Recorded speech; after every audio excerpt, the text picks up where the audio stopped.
Hare Krishna, good evening and welcome, dear devotees. Thank you so much for joining us for our fourth episode of the Many Moons podcast. Tonight, we're very fortunate to have CITI-ЩАКТI Devi Dasi from London, UK with us, and she'll be speaking on the saintly women of Gaura Lila. Since it was Gaur Purnima last week, if you're in the US on Thursday, if you are in other parts of the world, maybe Friday, we thought this is a good time to discuss a topic which we felt is not very often touched about, and that is the ladies who were associates and disciples of Lord Chaitanya. Now, for our viewers that are based in the UK, you might already know CITI-ЩАКТI, but for those of us that don't, I'm just going to share a little bit about CITI-ЩАКTI. She's been practicing Krishna consciousness for over 25 years, and she's a disciple of Bhaktitirtha Swami. And she was also one of his caregivers during the last 5 months of his life here. She lives with her daughter in London in the UK, and she serves as a preacher, a mentor, and a leader. She's a trustee and a director at the Bhaktivedanta Manor and for the Institute for Applied Spiritual Technology in Washington, D.C. She's also the co-founder of Mindspace, a mental health service for devotees in the UK. She graduated from Imperial College as a medical doctor, and she specialized as a consultant psychiatrist, and she brings together 2 decades of experience in scientific advances in mental health with Krishna consciousness and connects with diverse audiences of celebrities, politicians, healthcare professionals, students, and corporate leaders. She also regularly broadcasts for BBC Radio on current affairs, mental health, well-being, and spirituality, where there are over 2 million listeners. And she's also presented her own show for 3 years. She's also featured on TV in a number of newspapers and magazines and has contributed to several books. I also know that at the moment she is working on her first book, which I'm very much looking forward to being published. So welcome to CITI-ЩАКТI Prabhu. We know Thank you you're a so very much. busy Thank lady. you. Thank you. So thank you for being here. Please accept my respects and appreciation for your show. Thank you ever so much. So, like Shraddha just mentioned, the reason why we picked this topic was that we've just celebrated Gaur Purnim last week, and people might be familiar, our audience, our viewers, about Chaitanya Charitamrita, but in the Chaitanya Charitamrita, there's 191 devotees listed as Lord Chaitanya's disciples or associates, as some of you may know. However, only 17 of those were women, and of those 17, 5 were actually members of Lord Chaitanya's direct family. So within how can we understand this? Because this could easily seem from an external perspective like a lack of inclusion of women. So how could we see this within the context of Lord Chaitanya's life? I think that's a really good question because, we so much of what we read goes through the filter of our mind and our understanding, and our mind is made up of our previous experiences.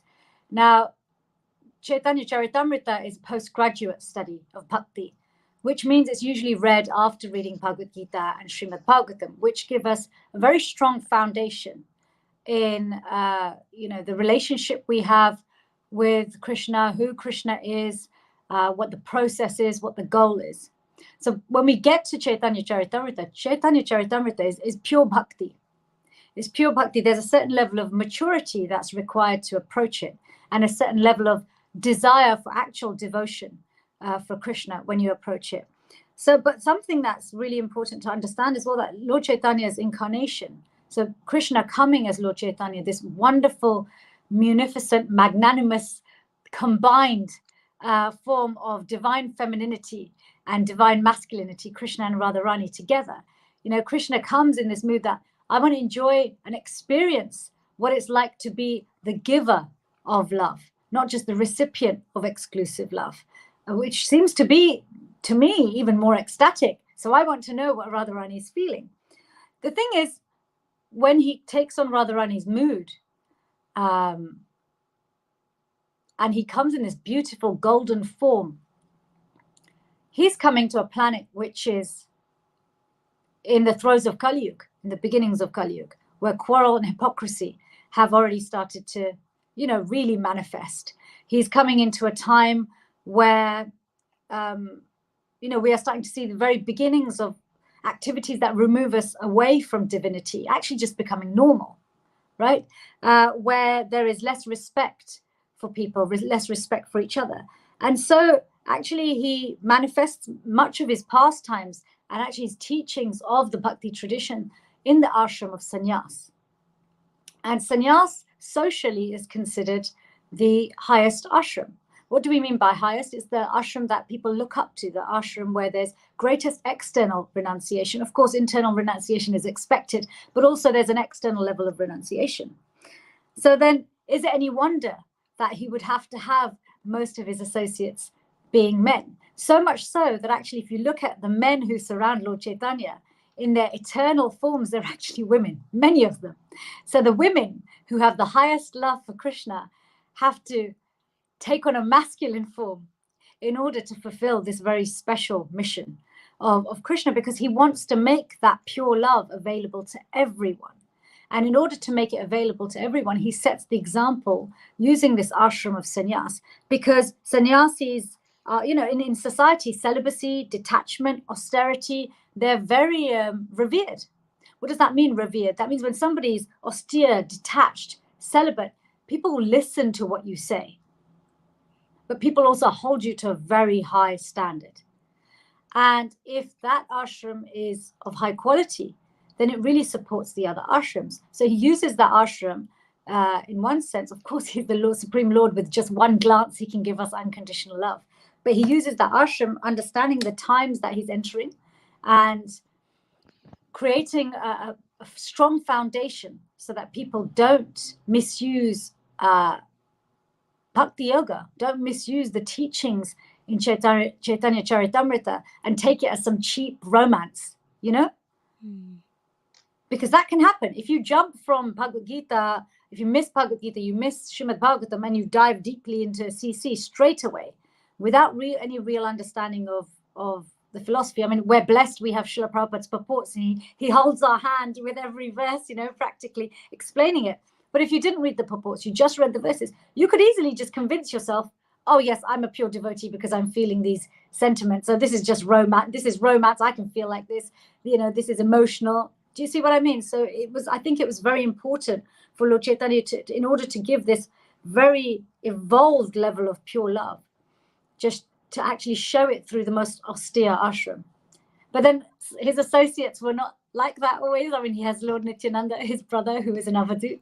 And if you read CC, you see how many of their pastimes are literally the opposite of each other, but they teach the same thing. So, yeah, I don't want to say any more on that point. We have much to get through. So, no, I don't think there's an exclusion of women. I actually think that, I think in terms of his pastimes, I think there's a good balance. And we'll hopefully unfold more of that as we continue to speak. That was very good. Thank you. And it explains, it's just, whatever you read, you've got to, person that reads, their level of advancement in bhakti, it's a lot to say. So it's a very important point because, like you said, if somebody was to just, as we say, willy nilly read the Chaitanya Charitamrita, they could see, like, what is this? There's this kind of gender disparity. But again, it's just approaching it from that level of advancement. And you briefly touched upon devotion, because one other thing that Chaitanya Charitamrita beautifully emphasizes is that devotion is universal. So, and there's no disqualifications based on birth, sex, or caste. So, did that spiritual equality translate to social and cultural equality during Lord Chaitanya's times, do you think?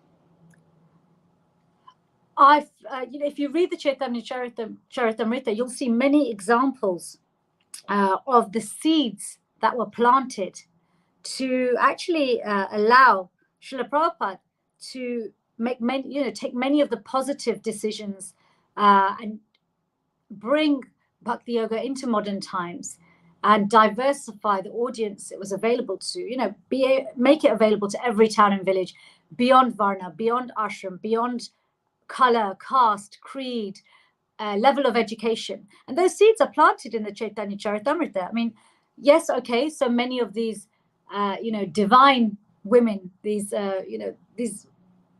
eternal associates of Lord Krishna who've come in male bodies to assist Lord Chaitanya.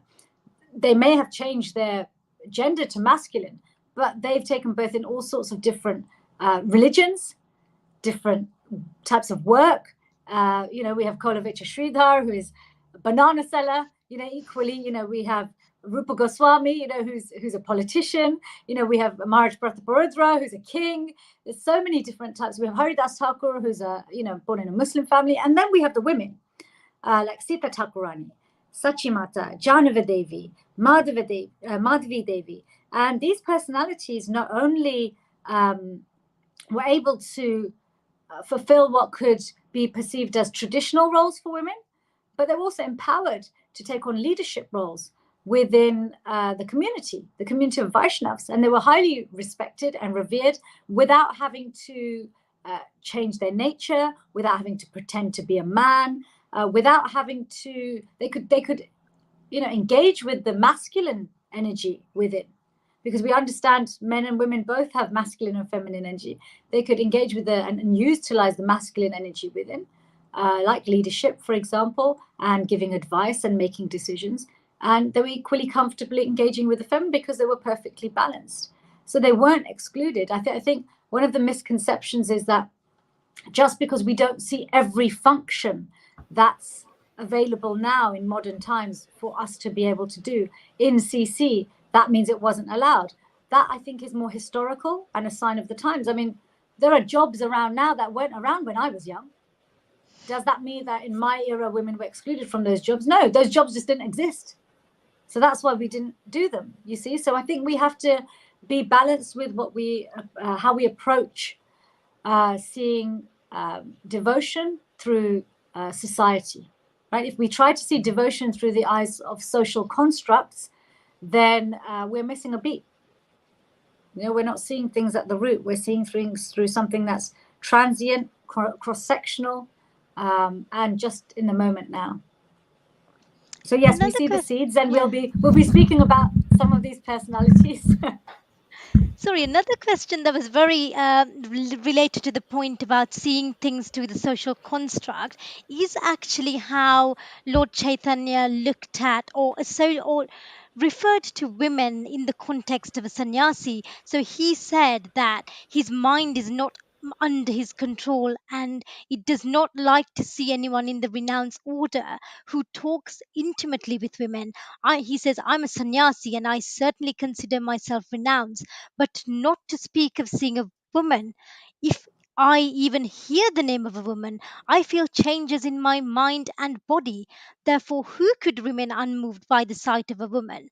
So these kind of things about, him not wanting his male sannyasis to be associated with women or, seeing and being intimate with them could easily be seen through the modern day social construct as, this is just Lord Chaitanya almost kind of rejecting women, and could even be seen as he's some sort of a religious fanatic or has some sort of deep rooted issues with women. Sorry. So how can we understand statements made by Lord Chaitanya as a modern women? How can we understand the pre-context so that we don't kind of misunderstand these? So when I read that, I actually took it differently. I heard him taking ownership, which I don't hear many men do. I hear men go on about how women are distracting, women are like this, keep them away. But Lord Chaitanya here is taking ownership for, there's nothing wrong with women, it's just I get distracted. Okay, now if I may make a joke, Krishna is a ladies' man, so it's time to get distracted. But that aside, it's if see Lord Chaitanya, what he's saying is, he's there to set an example. He doesn't reveal his God to everybody. That's actually quite secret. If you read CC, you'll see that there's only few who it's revealed to. There's many who may have seen it, but he doesn't always acknowledge it for everybody who's seen it. He doesn't openly acknowledge it. Often he's saying, no, I'm just a devotee. I'm just a servant. I'm just a servant. So actually, when he says this, he's taking ownership that, to an alcoholic, alcohol is addictive. So better I stay away. Even when if I think about alcoholics that I work with, just if you say the word, I don't know, whatever their drink is, vodka or wine, whatever their favorite drink is, they tell me, when I hear about it, my mouth starts to water. Just hearing the name of the drink, because the connect. So he's saying this example that actually, whilst you have such a strong attachment, you have to detox means you stay away, right? He's not saying there's anything. The poor alcohol doesn't do anything. It's just sitting in the bottle, right? He's not blaming the alcohol. So this is what he's saying. But the thing is, it's also vice versa for women and men, right? We also, as women, if we have attachment for men, better to marry than to have a false renunciation. That I'm not attached. I'm just going to absorb myself in service. That is actually dovetailed. So, and take ownership. That it's my attraction rather than there's an issue with men. So this is the difference between us and alcohol. Alcohol has no free will. Alcohol has no intelligence, right? But we do. So this is the difference between men and Vaishnavas, women and Vaishnavis, right? As Vaishnavis, we are aware of what our abilities and capabilities are to help people in their path of devotion, but also distract them from their path of devotion. And so we modify and we are responsible with what we have, just like a parent is responsible with a sharp knife. They don't let a child who doesn't know how to wield a knife near the sharp knife. But once their child knows how to wield a sharp knife, then they're comfortable. They're fine. Yes, you go ahead. So we as women need to understand, what is it about me that can either help my brothers and my sons and my fathers, and what are the things that I have that could block their bhakti. And same for the Vaishnavas. They can also think like this, what qualities do I have as me as an individual, not just as a man or just as a woman, that I can use to enhance other people's bhakti versus those that could distract them and could make their bhakti difficult. But this particular statement by Lord Chaitanya, I do not think this is a woman-hating statement. I think it's him setting the example, take ownership of your weaknesses, and actually setting an example to those who, if he sets a really high standard for himself, really high, then nobody can go up and go, well, Lord Chaitanya, he mixed freely with women, and I'm wearing saffron, so I can mix freely with women because Lord Chaitanya did it. Well, no one can say Lord Chaitanya did it, and that's why I'm doing it. I've never heard anyone say I'm doing it because Lord Chaitanya did it, right? Has anyone ever said that? No, because they can't. He made sure they can't. I loved your analogy about, blaming the alcohol. Women often becomes the alcohol. It's easy, isn't it, to scapegoat, and I think it's a very beautiful way of looking at it, taking that ownership, because we see this in the temple room, women being kept in one side, the men, and people sometimes don't understand the logic behind it. And even I used to get very frustrated, it's just like, well, if they can't control their senses, it's not my problem. But again, it's individuals, like you mentioned, taking ownership and looking at, okay, I've got this feminine quality, can I help use that femininity or masculinity equally to enhance each other's bhakti in sort of a, I don't know, more productive dialogue, so to speak, rather than to distract anybody. So I think it's a very beautiful analogy.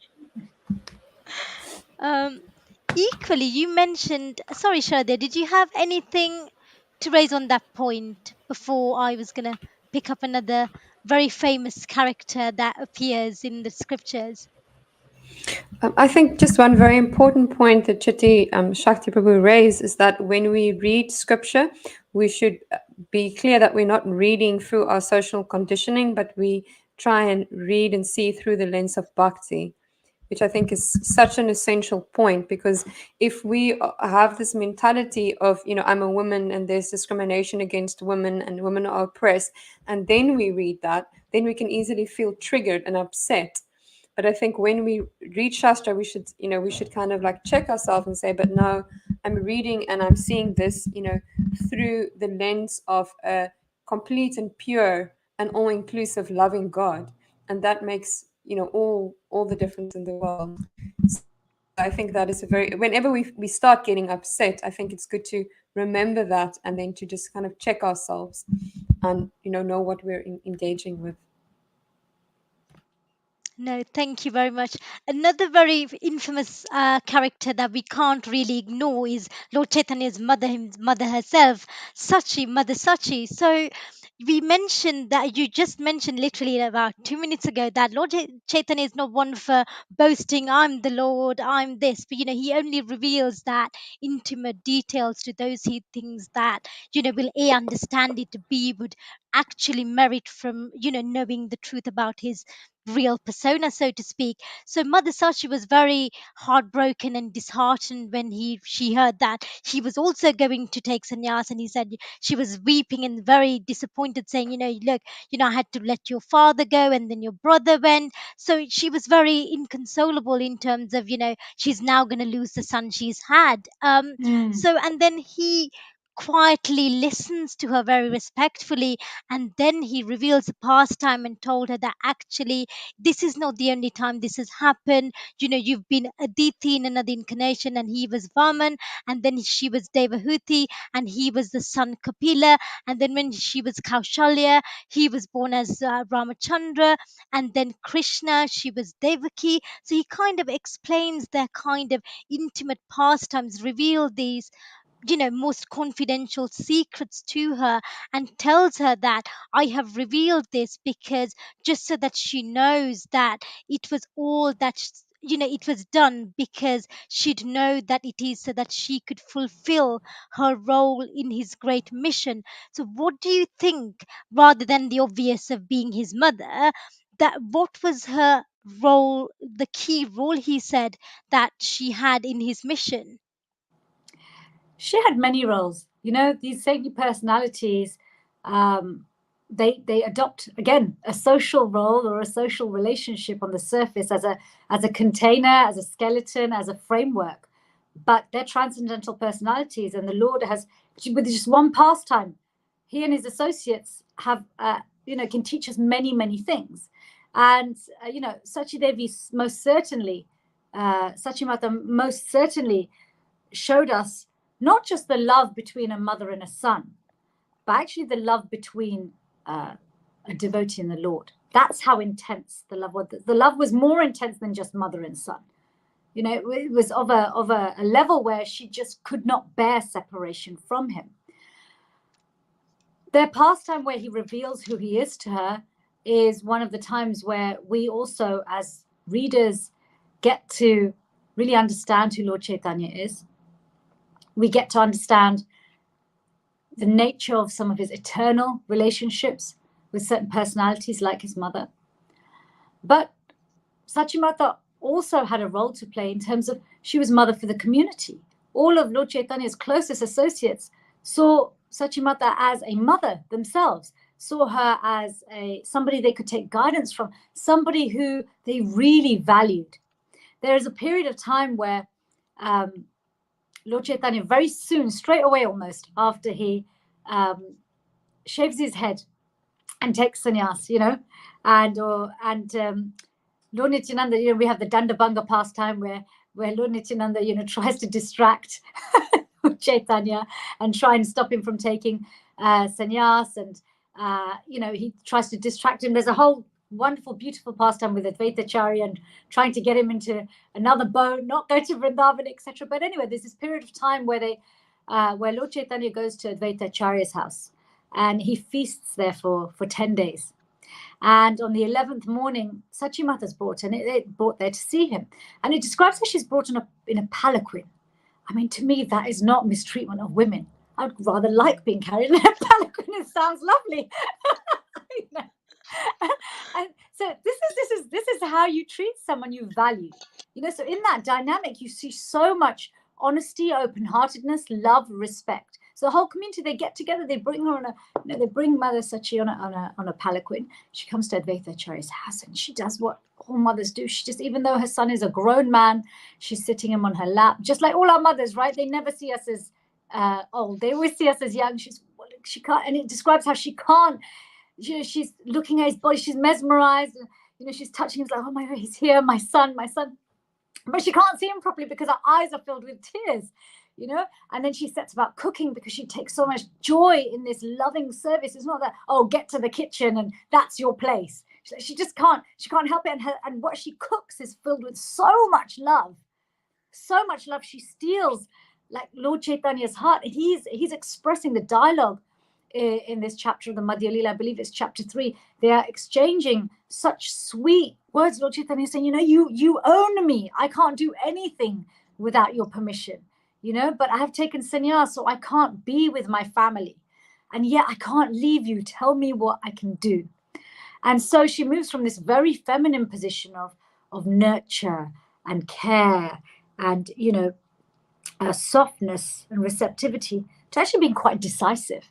And what is it that brings her to this masculine, decisive place is love. She says, your happiness is my happiness. And I don't want to see you unhappy because of keeping you at home and people blaming you for not following sannyas properly. She says, so why don't you go to Jagannath Puri? Because Jagannath Puri, Prabhupada describes how Jagannath Puri and Navadvip are like 2 rooms in a house. they're so close.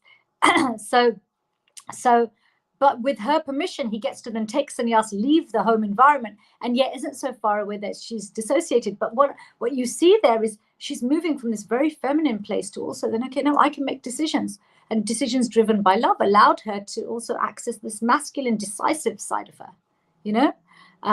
So this is,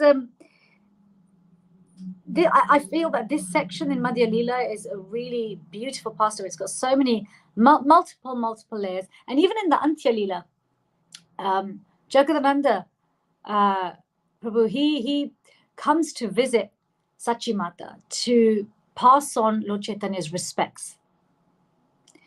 And this Antya Lila, so Lord Chaitanya is away. He's away from his mother. He's far away. He hasn't seen her for a long time. And he describes to her that Lord Chaitanya is saying that he eats the food that she cooks. And she says, oh, yes, I noticed this. But sometimes I wonder if I'm dreaming because sometimes I see him and sometimes I don't, and then I don't believe my eyes and I see him eating. And so it's just so powerful that this is beyond male and female now. She's showing us that actually we can have a very deep, intimate relationship with the Lord, through remembering, through serving, through cooking, through discussion. And this is spiritual love, that you are not separated by time and space. This is spiritual love. Whether you're the Lord's mother, whether you're the Lord's lover, whether you're the Lord's friend, you can't be separated. This is transcendental love. This is what CC shows us. Deep, loving Vaishnav relationships, which is beyond deep, loving male-female relationships. It's deeper. This is why we keep Krishna in the center. So yes, Sachi Mata has such a multifaceted role in CC, and she's essential to CC. That's why he stops her, and that's why he reveals who he is and who she actually is. Although she probably forgets after a little while, otherwise she wouldn't be able to be his mother. Just like Mother Yashoda when she sees the universe in Krishna's mouth when he eats mud, and she didn't just has to snap out of it, because if she carries on remembering that, oh, my little blue boy, he has the universe in his mouth, who is he? She wouldn't be able to be his mother and chastise him, for stealing butter. So the Lord's pastimes are beautiful.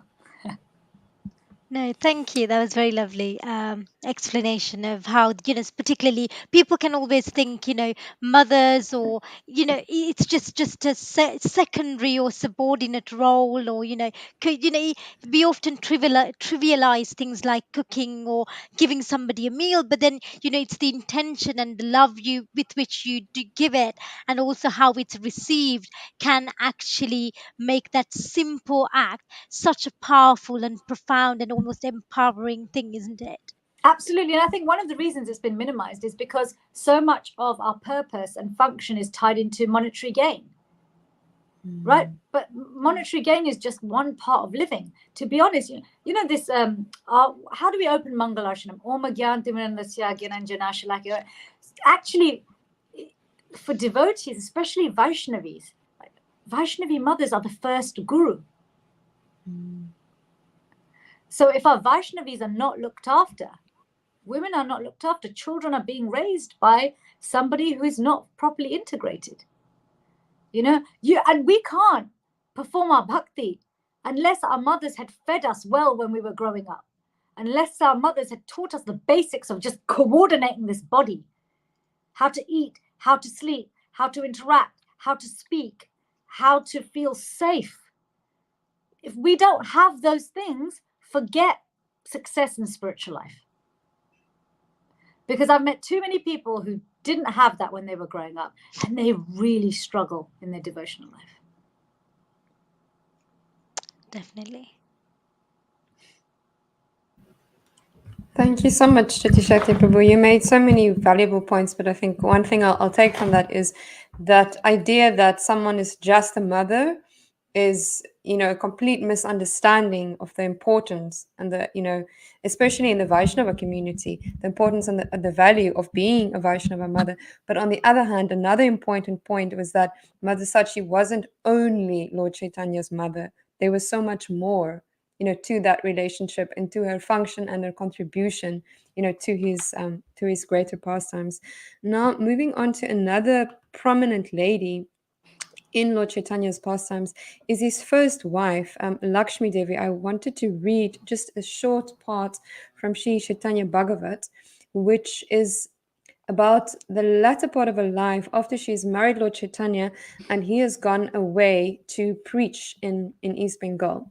So this is from Chaitanya Bhagavat, Adi Kanda, chapter 14. She accepted some rice only in name, for she was deeply distressed in separation from the Lord. She passed the nights alone, crying incessantly. Her heart found no relief for even a moment. Even Lakshmi could no longer tolerate separation from the Lord, and she desired to go to join him.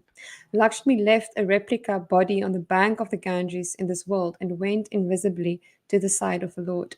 In the commentary, in the Chaitanya Charitamrita, it is stated, because the Lord was so engaged in various ways in preaching work in East Bengal, his wife Lakshmi Devi was very unhappy in home in separation from her husband.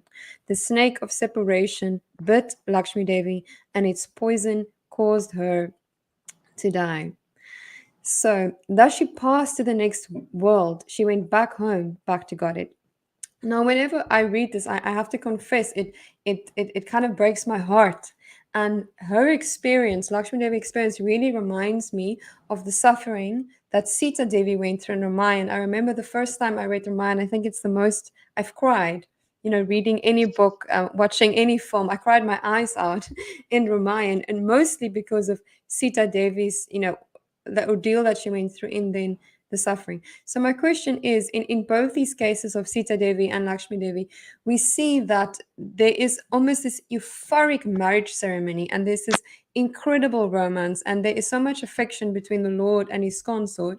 But then after that, it seems that the Lord actually causes his consorts pain. So how pain to such extent that they want to leave their bodies. So how do we understand these pastimes?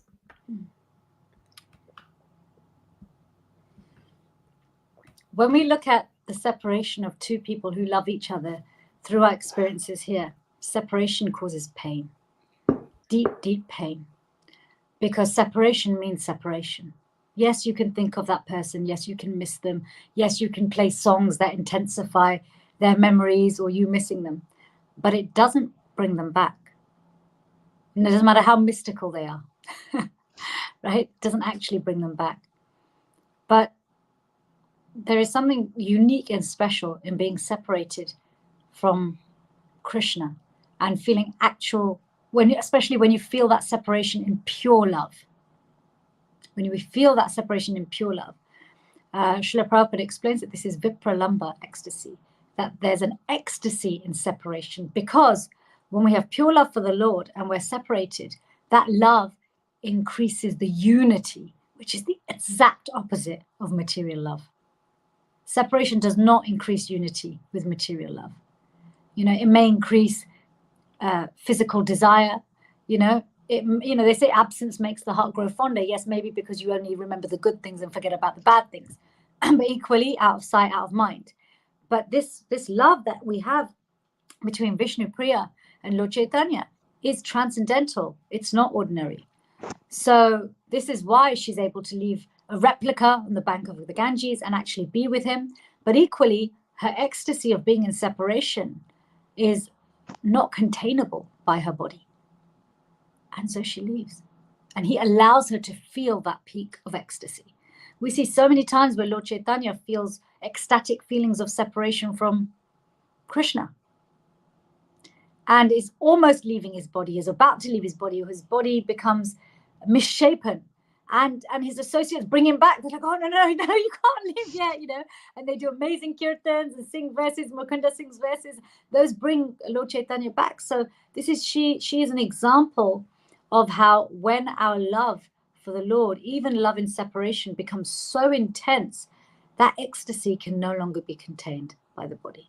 I mean, we are so huge. I know we're described as 1/10,000th the tip of a hair, but this is when we are conditioned and trapped, right?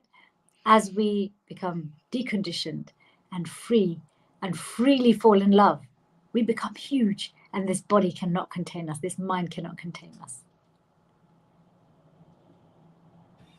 Thank you so much. So it's again a matter of understanding the pastime from the proper perspective. From our perspective, it looks like he's inflicting pain, but in reality, it's part of the pastime, and he's actually giving her the opportunity to experience, these deepest forms of love in separation. Separation, yeah. So then we know that after she left the body, Lord Chaitanya married again, and then he married Vishnupriya.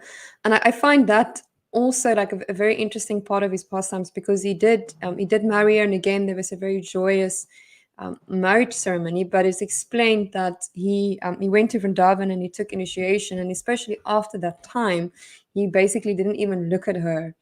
And then shortly after that, he decided to take sannyas, and the night before he took sannyas, he did spend time with her. But it is explained that although he was spending time with her, she realized that, this was going to be their last night together. She was conscious of that, and she was crying very, very intensely, and she was completely heartbroken.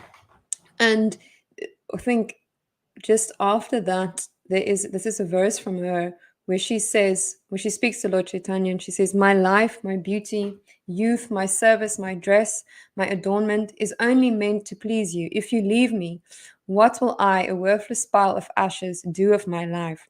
She cried. And then it said after, he took sannyas, she really adopted a very austere lifestyle. It is said that she actually abandoned food and drink until Lord Chaitanya appeared to her in a dream, and he told her that she should take some sustenance, and he also told her to carve a deity out of a specific tree, a deity of him.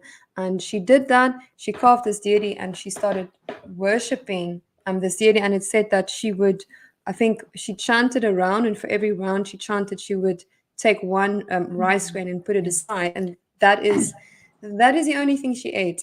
So when we look at her life, it seems that she also had to make immense sacrifice so that Lord Chaitanya could take sannyas, and you explained why it was important for him to take sannyas.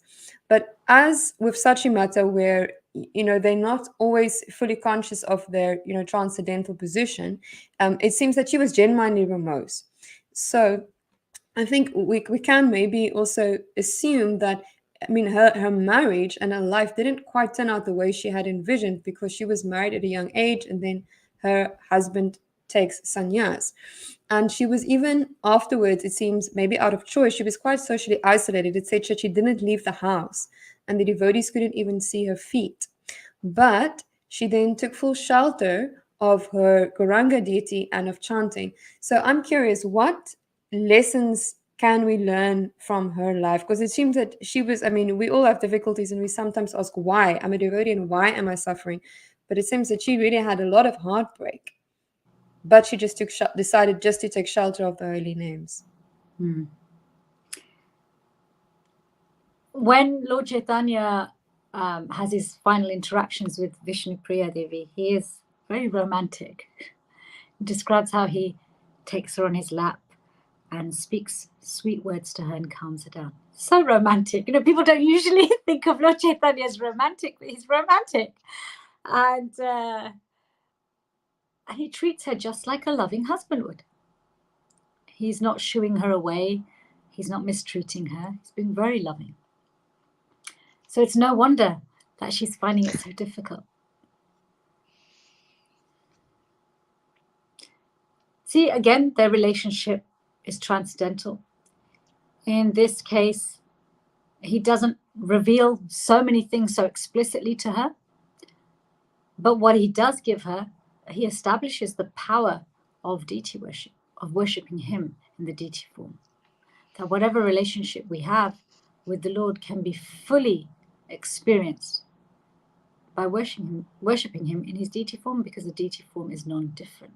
See, if you look at it, even if we have a perfect marriage in this world, we'll never be satisfied. We won't, because every experience we have will be interrupted by time. Krishna finds a way to say, hello, I'm here, even if it says time. And but at the same time, we are never alone. And this is what he's expressing to her, that, you know, don't give up your life, because actually you can never be separated from me. You worship me. You connect with me exactly in the mood and the sentiment you feel for me, which is romantic. And in this way, you'll never be separated from me. So we can have this too. Srila Prabhupada has been so generous to enable all of us and empower all of us to understand something which is actually quite difficult, really, if you look at it technically, to maintain deity worship. And yet we're allowed to have deities at home, and particularly Gaura. He said Gaura is so merciful, they can be given out in the street, because just by them sitting on a shelf, and nobody worships them, even if they're sitting on the shelf, the household becomes purified and one day will surrender. So in this particular pastime, we see the power of the deity form of the Lord. He is fully present, fully manifest. Otherwise, how would she be able to sustain her life on 1 grain of rice for every round she chanted? If you lived on 16 grains of rice a day, unless you had deep, deep, deep love for the Lord, you would not be able to survive, right? None of us would. So we are never alone, but we feel alone when we don't connect with that personality who's always with us. And we keep chasing after mirrors, reflections in the mirror. Now, this is not to say don't have healthy grahastha ashram. We need healthy grahastha ashram. We so need healthy grahastha ashram. But even the healthiest grahastha ashram, it won't satisfy you completely. There isn't a man or a woman on this planet, or non-binary person on this planet, who can completely satisfy our needs. Thank you, Prabhu. I think that was such a powerful reflection, because, you know, as you said, if we look at the way Lord Caitanya treated her, he was actually a very affectionate and loving husband, you know, up until he took sannyas. And I think it's so valuable to remember, even if we, as you said, even if we do have wonderful relationships, it's never going to be complete and it's never going to be eternal. But the Lord, in the form of the deity and the holy name, they're always there. And we can always connect with them. And we're feeling lonely and we're feeling incomplete when we are not connecting with them. So I think that is maybe a very central lesson we can learn from her life, is that ultimately they need to be our source of comfort and our source of connection. We need to find it elsewhere. Thank you for making my long-winded answers concise. No, your answers are beautiful. There's so much depth in them.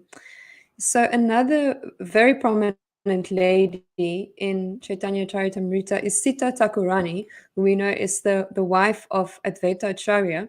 And I find her position also a fascinating one, because we know on the one hand she was like a sister to Sachidevi, although she was senior in years, and we know that she was one of the first devotees that came when little Nimai was born, and she would be giving Sachidevi parenting advice, and it's also explained that she loved him as a mother. She was also one of the first devotees that apparently came to worship Lord Chaitanya after he took sannyas, and she also sometimes cooked for him, with great enthusiasm. But at the same time, we also find out that she acted as an initiating spiritual master, so that is a Diksha Guru. So can we say that although she had a role as a mother, she also had a role as a community leader?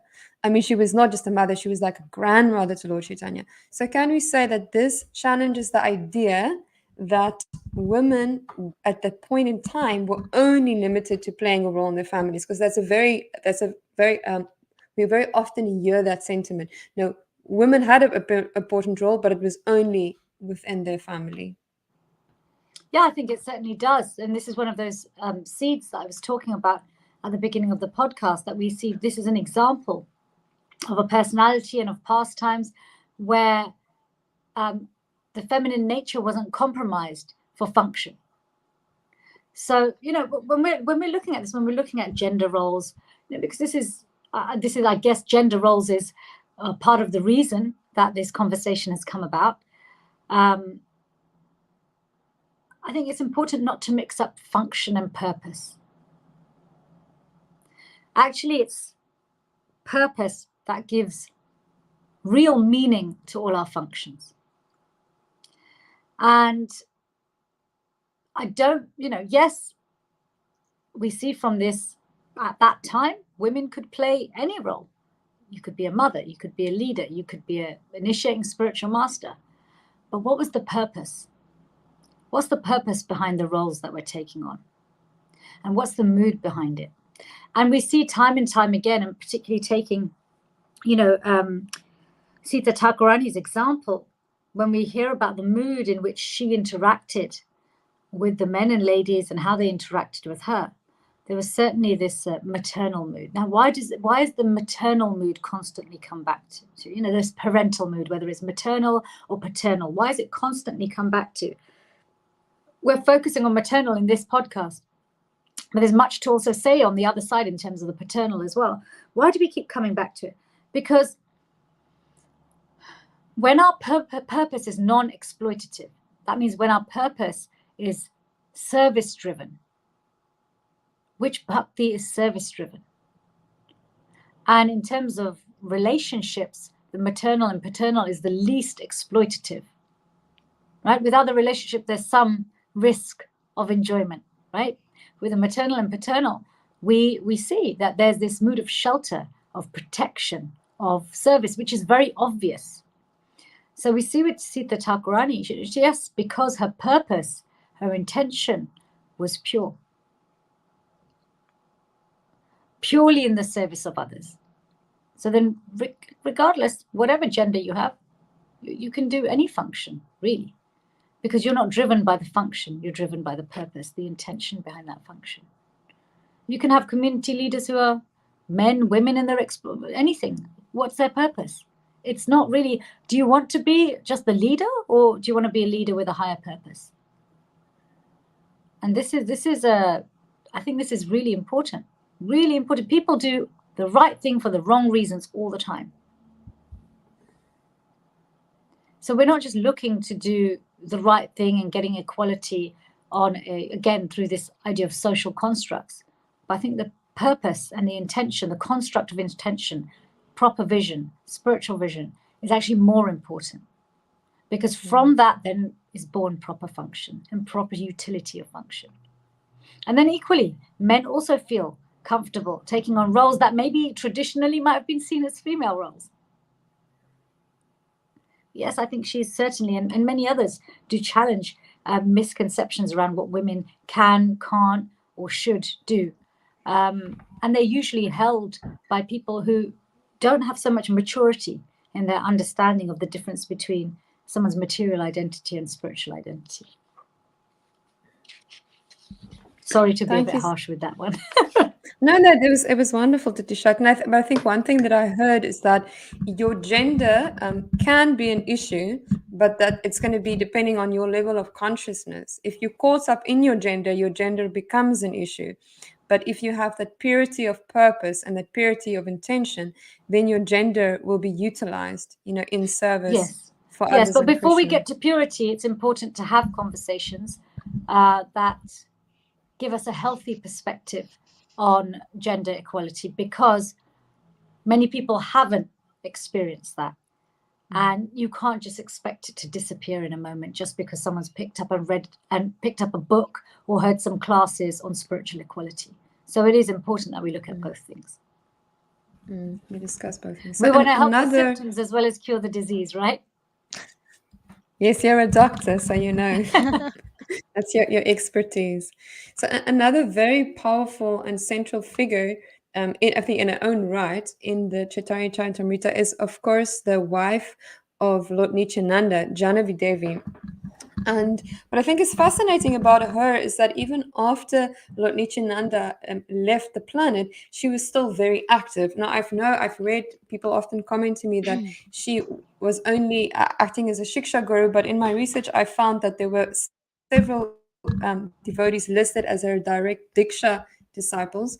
For instance, Nichinanda Das, who wrote Prem Vilas, Virabhadra Goswami, and then Yadunanda Acharya's two daughters, Srimati and Narayani, and Gyanadas, the writer of Vaishnava Padvali Kirtan. And it was said that these are just some of the prominent of her Diksha disciples. And what is more, even though she was a widow, she was traveling between Navadvip and Vrindavan, and she had made that trip at least 3 times. And when she did so, she also met with very prominent Vaishnava leaders of the time. And what I found fascinating is that when she came to Vrindavan, it said that Vaishnavas as Jiva Goswami, Gopal Basa Goswami, Lokanath Goswami, Bulgarba Goswami, Madhu Pandit, and others, they would actually receive her, in very glorious ways. And then she took them with her on parikram in Vraj Bhumi. And there's also, on her journey, when she was going from Navadvip to Braj, she stopped in a village called Kitori, and there she oversaw the whole installation of Gaunitai deities.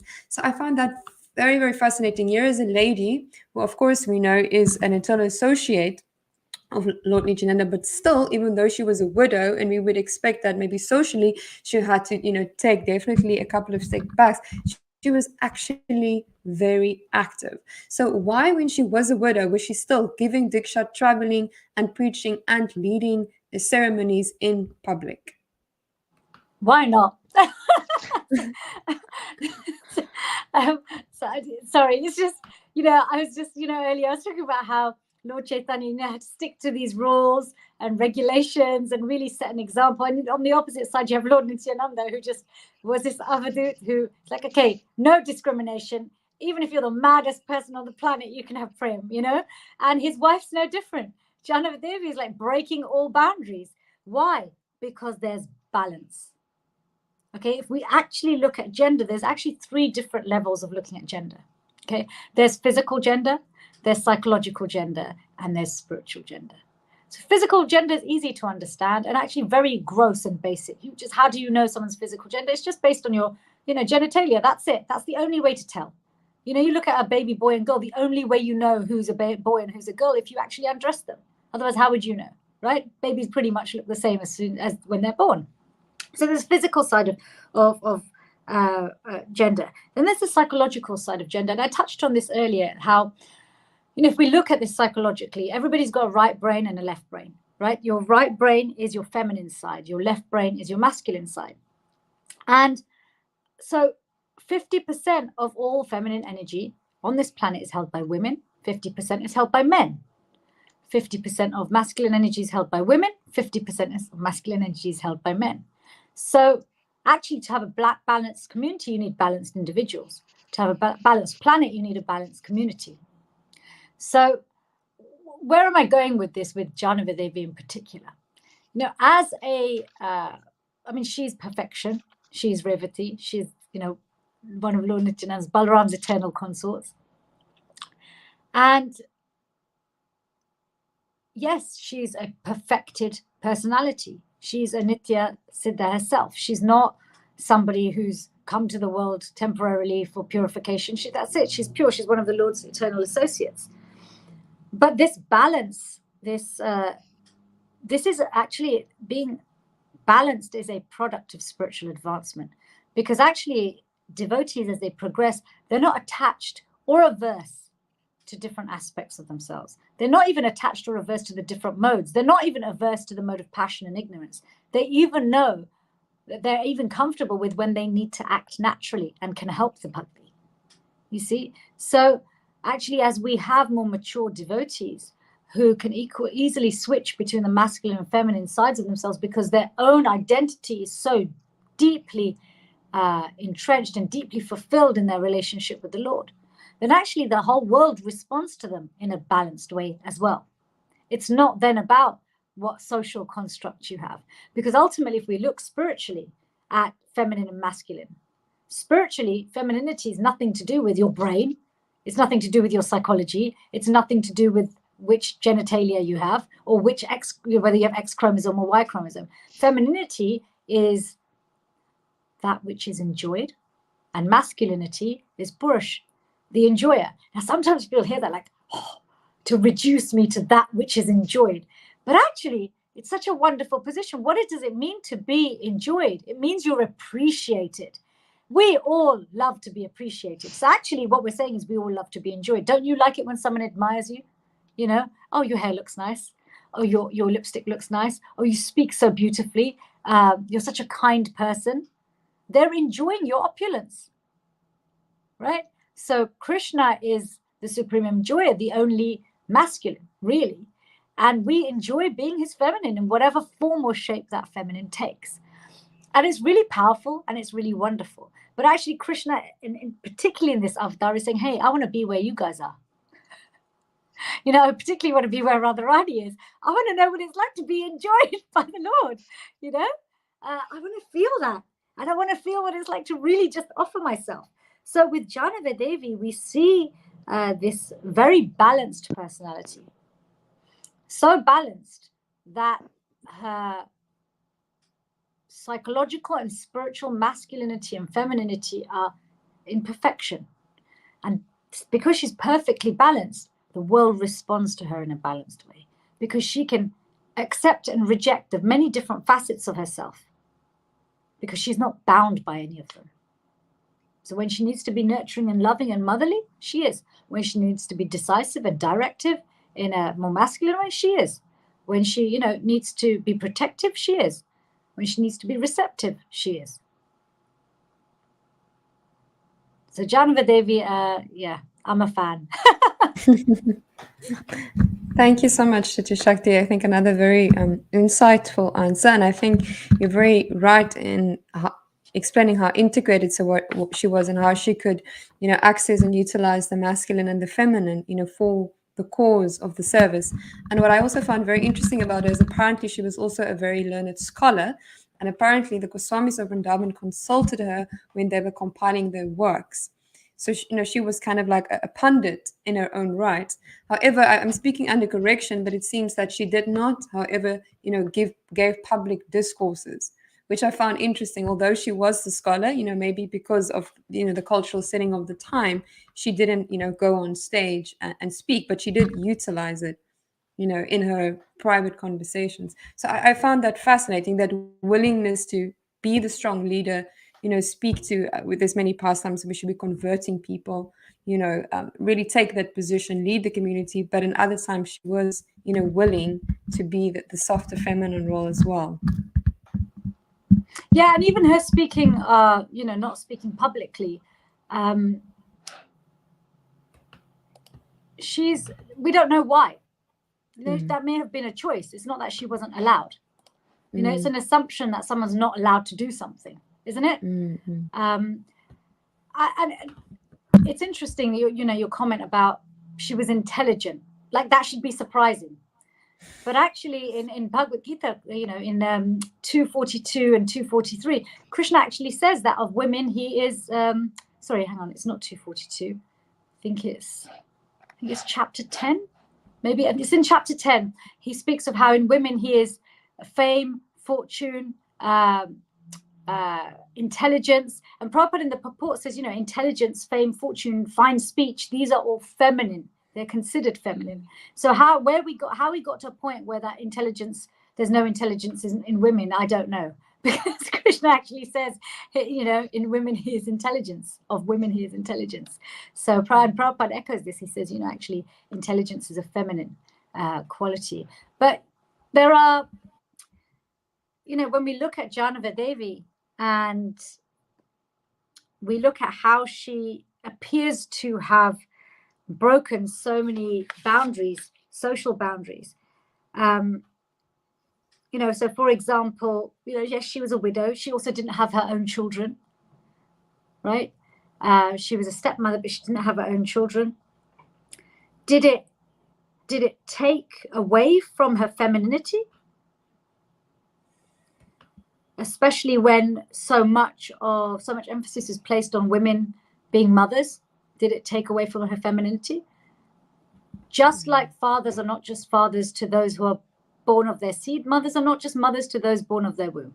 Prabhupada wanted a movement where we could have hundreds of children, not just one or two each, 2.4 children, right? There's that statistics, although I think the statistics dropping. But just having this mood that actually being a mother or father is really about, and the perfection of being a mother or father is delivering your dependence, isn't it? So in many ways, Janavidevi was the supreme mother. I think that's such a valuable point, because we know that she didn't have her own biological children, but as you said, she was still a mother, nonetheless.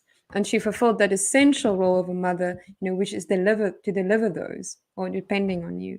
And she was, in so many ways, a mother to the community as well, giving shelter, giving protection, giving nourishment.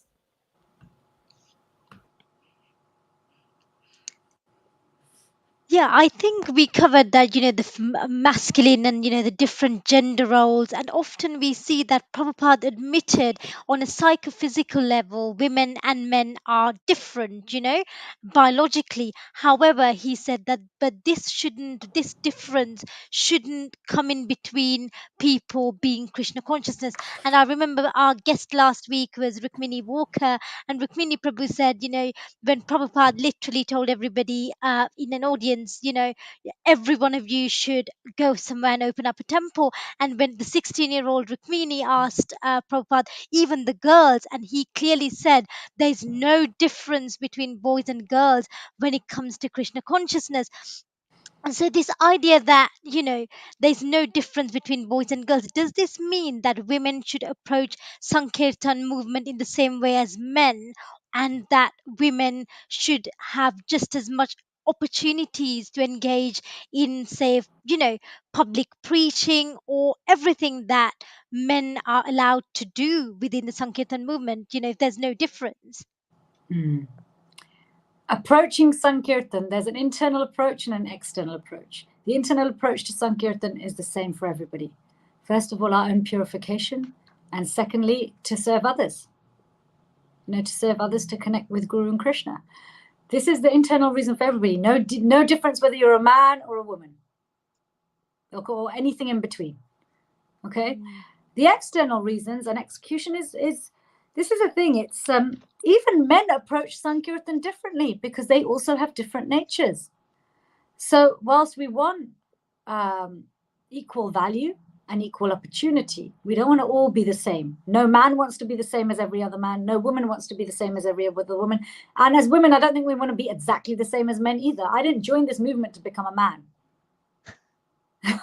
Okay. I joined to become a devotee. I'm still trying to be a devotee. So I think on the external approach to Sankirtan, yes, anything should be available to, any approach should be available to everybody on a functional level, but we should have the freedom to be able to look at our what suits our particular varna, what suits our particular ashram, what most importantly fits with our instruction, right? Because ultimately we're guided by Guru and Shastra and Sadhus, but we should be enthusiastic in what we're doing. We don't want to conform, and we also don't want to just go solo. We want a nice balance of integration, of unity, whilst we appreciate that we're all different and there's diversity within genders as well as between the genders.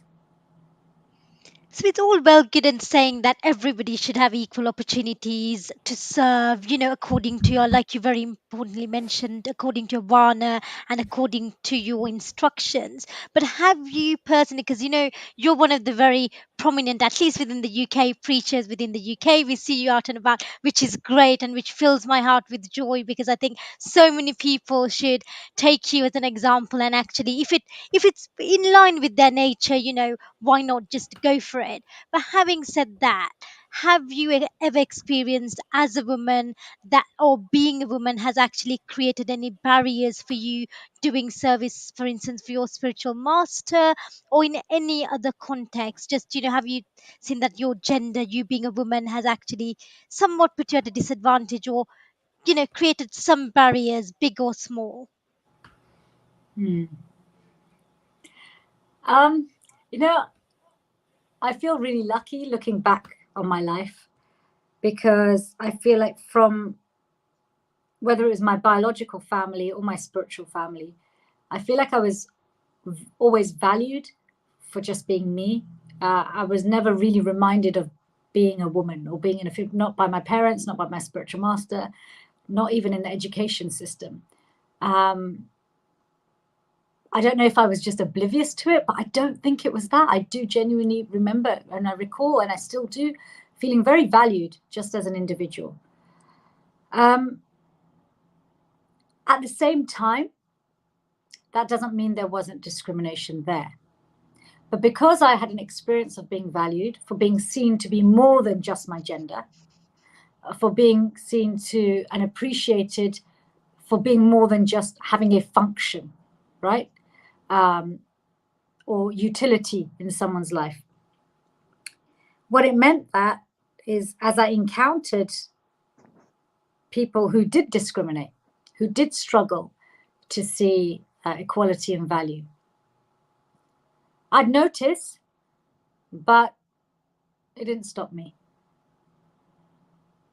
And the people who do value me inspire me to value others. Because that discrimination doesn't just come from men, it also comes from women. Because we have where there's persistent universal discrimination against a particular race or gender or particular community, that discrimination starts to pervade their consciousness till they start to identify with it. And even if your own experience of it isn't that, you still identify with it. Sometimes we see women are the worst discriminators against women. And sometimes men are the greatest supporters of women. So we have to be careful to not play into a collective consciousness that we've inherited of discrimination. And this is where spiritual life can really help us. So yeah, I think, yes, I have encountered it, but I haven't been, touch wood, so affected. And if I have been affected, one thing Prabhupada said, Bhakti Maharaj asked Prabhupada about racism. He said, there's racism in your community. And Prabhupada said, yes, where there's materialistic thinking and materialistic people, there'll always be discrimination. And it's nonsense. He said, but if you let someone else's nonsense bother you that much, then it becomes your nonsense. And so I can't say that I've never been bothered by it, but I think I was protected, very protected. And I'm grateful for that. And I hope more and more men and women feel that protection. I think I asked a young person recently, we were having a debate about gender identity and equality. And a lot of the girls were saying, yeah, I think women should be treated better. And then I asked one girl, I said, what do you think? And she said, well, I think everybody should be treated better. I was like, that's really nice. Really No, nice. thank you. That was very powerful, because it's often easy for us, isn't it, to get into that almost victim mentality that I'm discriminated, but it's actually how do you respond to it, and how you don't make that an identity, and there's always thinking that there's more to me as a person than just we're all spirit souls, isn't it? So we can Yeah. often get too caught up, I'm male, or I'm female, but it's just kind of not paying to embracing your femininity or masculinity, but again, equally not making that the center of your whole existence, so to speak, isn't it? Yeah, and I think it's important for us to be right in the right way with compassion. I remember one of the times when I was serving Gurudev, I was young, and and when you're young, you really want, okay, I accept myself, and it's like I want to be who I want to be, kind of thing, right? And I don't care what other people think of me. And I remember being told that actually, you know, as Vaishnavas, we change not because we want to make a point that I am who I am, because actually what we have now is just transient, but also out of compassion, because it's good to be, I remember Gaura saying it's good to be right, but you have to be careful how you're right, because if you being right just disturbs another spiritual warrior, then what's the point? So when you're right, just try and find a way to be right. And sometimes you have to modify just out of compassion. And if you modify out of compassion, then it brings spiritual strength and spiritual growth. So there's a difference. Modifying our behavior or changing out of fear, it moves us away from Krishna. When we change and modify out of compassion, then it brings Krishna and us close together, very close together. And we see this in the women of Caitanya Lila. That's where they were able to modify so quickly, because they did it out of affection. They did it out of love. Thank you so much, CITI-ЩАКТI Prabhu. That reminded me of one of Prabhupada's sayings, which he said that you should eat for yourself, but you should dress for others. Which I think is, I mean, it sounds very simple, but it's very deep if you think about it. It's like, you know, because if you think about dressing, the way we dress, it does affect others. And we can be conscious in the way that we dress and we present ourselves, and out of compassion, do it in such a way that we're not a source of disturbance or stress for someone else, but we are a source of inspiration and support. But I think a key element is the motivation needs to be compassion and connection, and the motivation should not be fear. Yes. Which I think is such an important question. So we actually had quite a few more topics that we wanted to cover, but we are conscious of time. Yeah, should we go to the questions? Yes, I would like to just ask you one last question, Sure. and then we've got some questions from our audience. So you did mention earlier in our discussion, you did mention that, you know, we are aware that Lord Chaitanya is Krishna, but he's in the mood of Radharani, and it's explained that there is 3 external and 3 internal purposes for Lord Chaitanya, you know, wanting to come in this mood of Radharani. And it said that he wanted to take her position, her mentality, and her emotions, and her bodily luster to experience her ecstatic devotion. So my question is, what does Krishna's desire to experience the position, the mentality, and the emotions of Radharani reveal about himself? Look, I don't understand Krishna. Okay. And I think that that's actually perfect, because I don't think he's meant to be understood by this tiny peanut brain.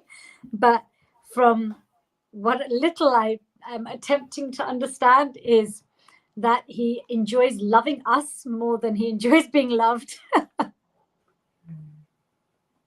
He enjoys loving more than he enjoys being loved, which is actually perfection. To serve another is more enjoyable than being served. And because Krishna is the Supreme Personality in the mood, who is the embodiment of the mood of accepting loving service. But he also wants to experience what it's like to be in the mood of offering loving service. And he does this in his pastimes, but to be immersed in it is different. You know, so this is what I understand, that actually his heart is dances more when he gets to love us, which is why he never lets us go, really. You know, the biggest illusion is he makes us think we're separated from him when he's right by us, closer to us than our own breath. Thank you so much. And I think that's a good reminder for us also how fortunate we are to have come into contact with this process of devotional service, because even Krishna himself wants to experience what it is like to be the one offering the devotional service. So I think that for all of us should, you know, give us so much inspiration to pursue our devotional service. So now we're going to look at some of the questions we've had from our audience. We're just conscious of time, so we might not get to all of the questions, but there's one question from Andrea. She also has a podcast, I think it's called Krishna's Kids. And she asks a question which I think many ladies have battled with. And she says, what do we do when others use the Shastra as weapons against women?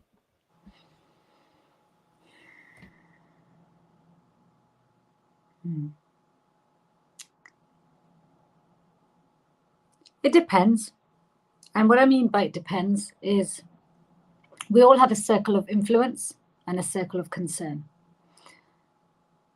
And I think it's important to be clear where our circle lies. Obviously, as we get more advanced, the circle widens. You have to look at your approach and your circle of influence. So if it's something that you feel you can do something about it, then, and you're the best person to do it, then speak up. If you're not, identify who is the best person to address it and approach them. But if people are using Shastra to mistreat women, then use Shastra to remind them that they should treat women nicely. You know, if you have to fight fire with fire, and you have to fight Shastra with Shastra. Lord Caitanya does that. He spends many of his early years arguing based on Shastra. It's famous for logic and reasoning. So why not? Why not show people that this quality of intelligence is Krishna? Yeah. So this is that is there. People use everything and anything to try and discriminate against someone. That doesn't mean it's right. Just because something is common doesn't make it healthy. Just because something is normal or usual doesn't make it right. Thank you. And one other question, we've had a few comments around this topic because we did mention, there's ladies in Chaitanya Charitamrita giving Diksha, having Diksha disciples. And Sadhana Allen says, the question is, it seems that one thing that ISKCON is struggling with is enabling women to be Diksha gurus. Are you able to comment on this, please? I know this is a very, very in-depth topic, but I just wanted to just put it there because we've had a few questions along this topic, given that we've mentioned great ladies in the scriptures that were exemplary Diksha gurus. So just wanted to see what your thoughts were it's okay on that. I'd be surprised if that question didn't come up, to be honest. So my comment on that is look, I think most people are clear that there's nothing in Shastra to suggest that women can't be Diksha gurus. My experience of speaking to those who have general concerns around it is I hear a mood of protection. They're worried, they're concerned for women who take on Diksha guru roles because they've seen many men struggle with the Diksha guru role. But when a man struggles, it has certain consequences. When a woman is struggling with being a Diksha guru, and let's face it here, this is going to be what are the interactions with the disciple like, right? When the man's the Diksha guru, what's going to happen? What's the worst that'll happen? They fall down. Okay, they get involved in an illicit affair outside of their ashram, outside of their role. It's devastating to the community, but their particular devastation to them as a person is quite well circumscribed, right? It's protected around that particular individual. Whereas we hear in Shastra and we see in life when a woman is exposed the other way, the woman could get exploited, right? And if that happens, then it has much longer lasting repercussions. It's there over and over again in Shastra that women need to be protected. So I think a lot of people who have concerns around women being Diksha gurus, it's embedded in fear and protection. Some of the answers I've heard has been around how will women live like gurus. But actually, if you compare them to gurus who are sannyasis, but sannyasa ashram is not the only ashram in which you can be a guru. You can be a grahastha guru. You can be, a brahmachari, a brahmacharini guru. You can be a vanaprastha guru. And those lifestyles, you don't have to be moving every 3 days to be a guru. In fact, traditionally, most gurus were local. Your Diksha guru was your Shiksha guru. So if the concerns are around lifestyle, I don't think there needs to be any worry. If the concerns around being exploited, then let's create a balanced society where we're not exploiting each other, rather than saying, well, let's cut off this function because we haven't got a balanced society yet. Because actually, I think we need to have that to allow our society to become balanced. spiritually balanced, but I think also societally and psychologically balanced, because I look around me and I see there are so many, because our varnashram just on this planet is so skewed. We see so many children who either have issues with their mothers or their fathers, and mothers and fathers being the first authority. Those then play out in their relationships with their gurus. And there are some men who actually find it easier to hear from a woman than they do from a man because of their past conditioning. And this may not matter so much when you're in the first high of your like, whoa, this person's so amazing and I'm going to surrender to them. But when you've been someone's disciple for a while and you're going through purification, your conditioning does and can start getting in the way. You know, there's no point in denying or pretending or being fanatical and saying, no, the expectation is you should be pure from day one, because we know the reality is very few are pure from day one. So there's this side, and I think it will help to create balance. And inevitably, there will be mistakes. Just like when men became Diksha Gurus and are becoming Diksha Gurus, there's also mistakes there. And we learn from those mistakes. We can't close it out of fear. So that's my take. Equally, I don't think we should positively discriminate and willy-nilly just make any woman a guru just because we want to get the numbers up.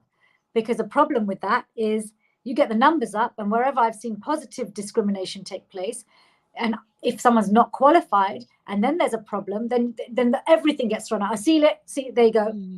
Women aren't qualified to be, good. They can't make good Diksha Gurus. Well, if you put someone unqualified in that post, then we don't say that about men. When after the man, isn't able to fulfill a Diksha Guru role, you don't go, that's it. See, men shouldn't be Diksha Gurus. We don't do that, but that would happen if we put someone who is unqualified in a female Diksha Guru role. So my thoughts are, I think we should stop being scared, both the men and women, and someone needs to do it first. Someone's going to have to go first. And I do feel like it should be one of the Prabhupada disciples who goes first. And it will be encouraging for everybody else.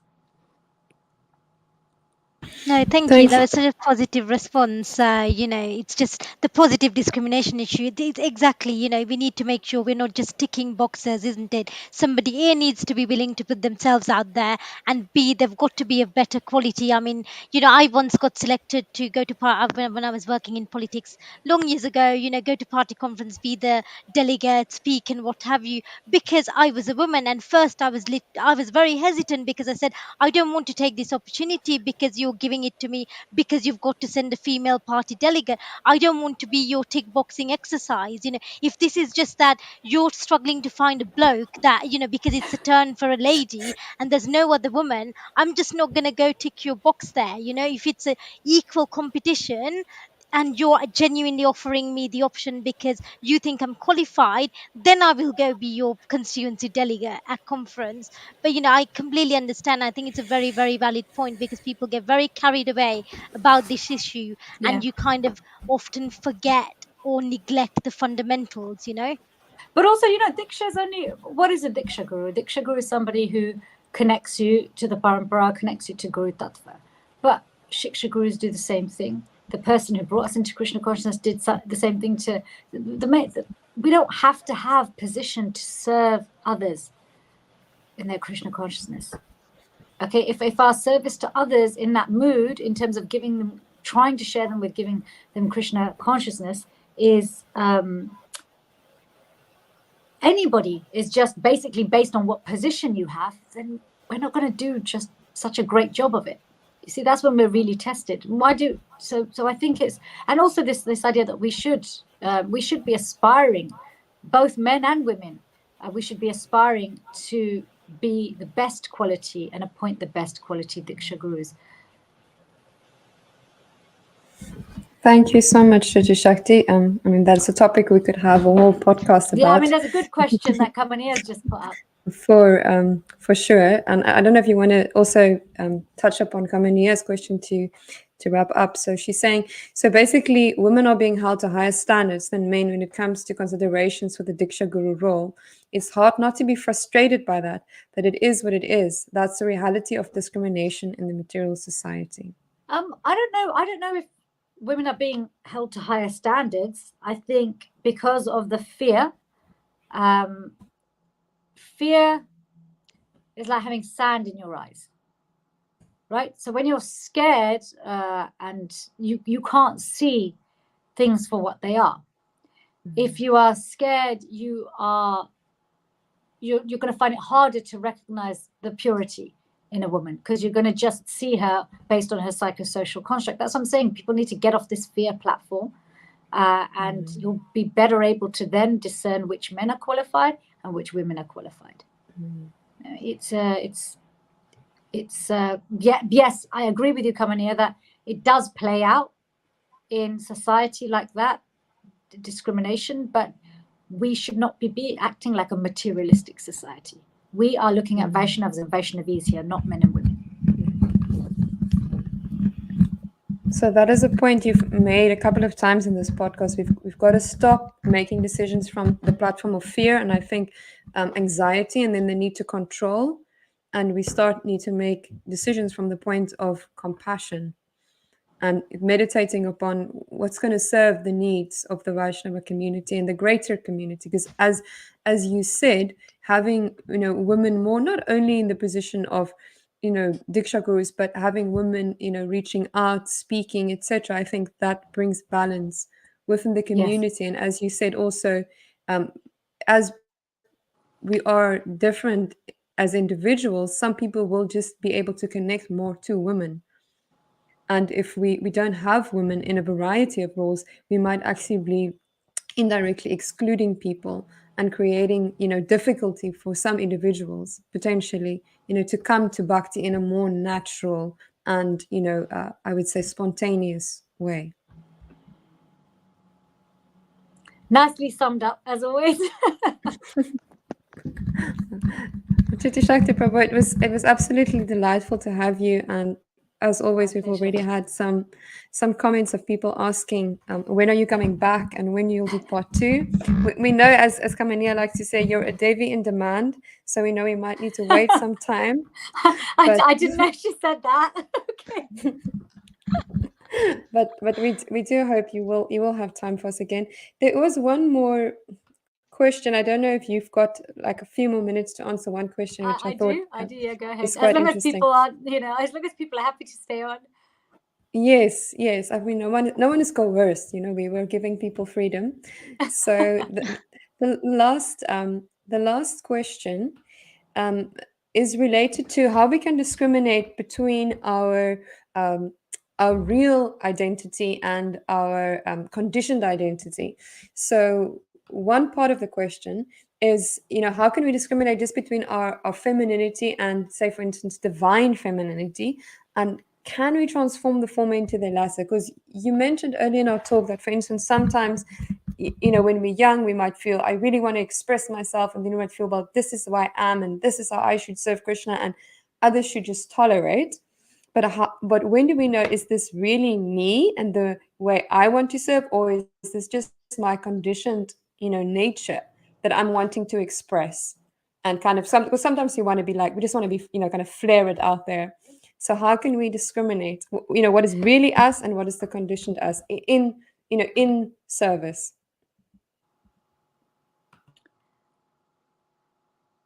You can really only discern between your transient nature and your eternal nature when you've had a glimpse into your eternal nature, a tangible glimpse. It can't be imagined.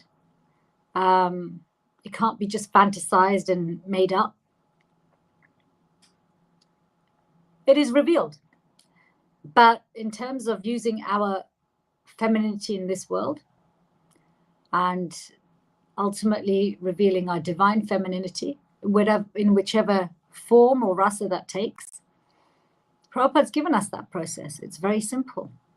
Call Krishna. Call him in a way that he'll want to hear you. Call him as if you know he's listening. Because as he comes closer, naturally our true self will be drawn out, because it's our true self that meets Krishna. Really.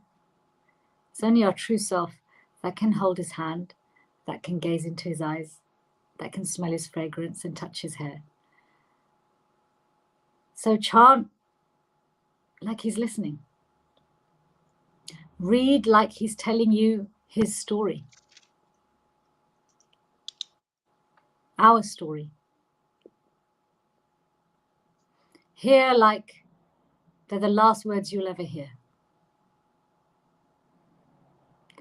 Whatever Krishna has given you in this life, see if you can use it.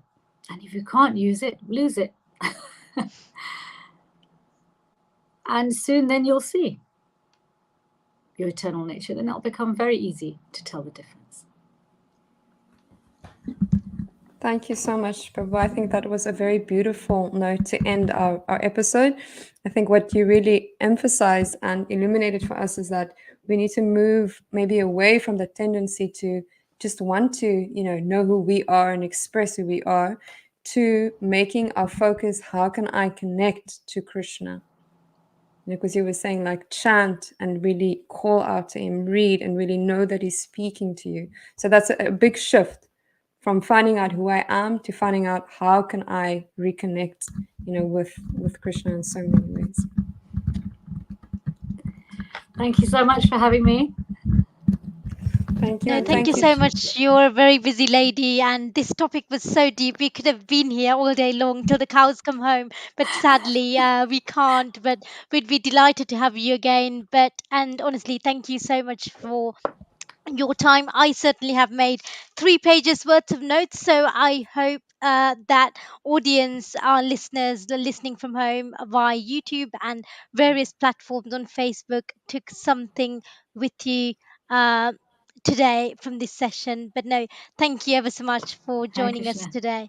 Hare Krishna. Thank you, dear devotees, and we'll see you again in 2 weeks' time. And then we'll be having Pranada Prabhu from the USA as our guest speaker. Good night and Hare Krishna. Good night. Good night.